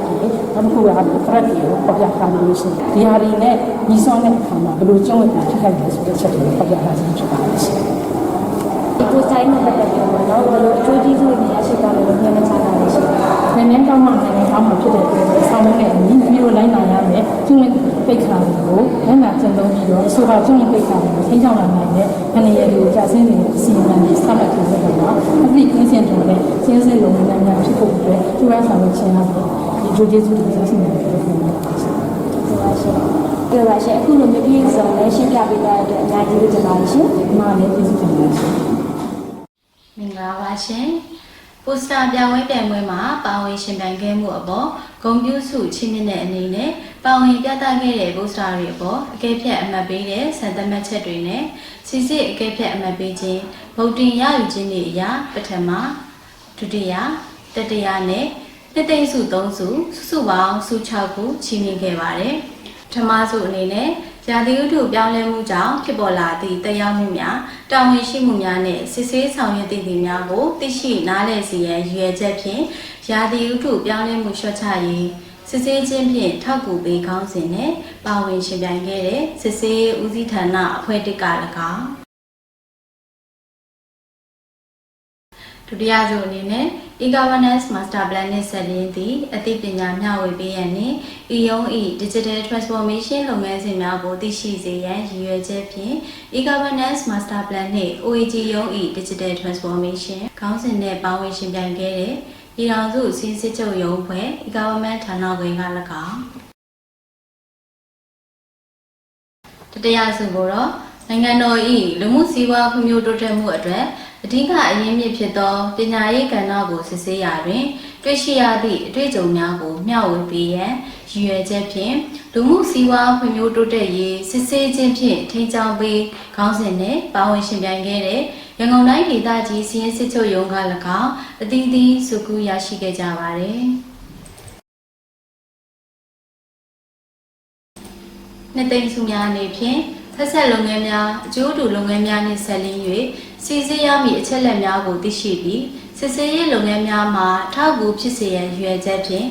အစိုးရနှင့်ပုဂ္ဂလိကပူးပေါင်းဆောင်ရွက်မှုမှာနိုင်ငံဝင်ငွေတိုးပွားစေရေး OEG ကထိန်းချုပ်ပြီးခေါင်းစဉ်နဲ့ပါဝင်ရှင်ပြိုင်ခဲ့တဲ့စစ်ဆေးရေးဦးစီးဌာနအဖွဲ့နှစ်က၎င်းမိမိတို့ရုံး၏ရုံးလုပ်ငန်းများအောင်မြင်ပြီးမြောက်စေရန်ခဲခဲများတွေ့ကြုံလာပါကအချင်းချင်းရိုင်းပင်းကူညီတတ်စေရန်ဝန်ထမ်းများစိတ်လုံခြုံနှွေးထွေးမှုနှင့်စိတ်ပျော်ရွှင်ချမ်းမြေ့မှုရှိစေရန်ရည်ရွယ်ချက်ဖြင့်တွဲလက်ညီညီအောင်မြင်မှုစီခေါင်းစဉ်နဲ့ပါဝင်ရှင်ပြိုင်ခဲ့တဲ့ရှမ်းပြည်နယ်စီးရင်စစ်ချုပ်ရုံးက၎င်း franchise စနစ်ဖြင့်ဆောင်ရွက်ခဲ့သည့်ကုမ္ပဏီများ၏ရင်းနှီးမြှုပ်နှံမှုသည်နိုင်ငံတော်အတွက်အကျိုးပြုမပြုစစ်ဆေးခဲ့သည့်အတွေ့အကြုံများကိုမျှဝေရန်ရည်ရွယ်ချက်ဖြင့် franchise စနစ်ဖြင့်လျှက်စစ်တပ်အားဖန်ပြုရေးကုမ္ပဏီများရင်းနှီးမြှုပ်နှံမှုနိုင်ငံတော်အတွက်အကျိုးပြုမပြုခေါင်းစဉ်နှင့်ပါဝင်ရှင်ပြိုင်ခဲ့သည့်မန္တလေးတိုင်းဒေသကြီးစီးရင်စစ်ချုပ်ရုံးက၎င်းအသီးသီးစုကူးရရှိခဲ့ကြပါသည်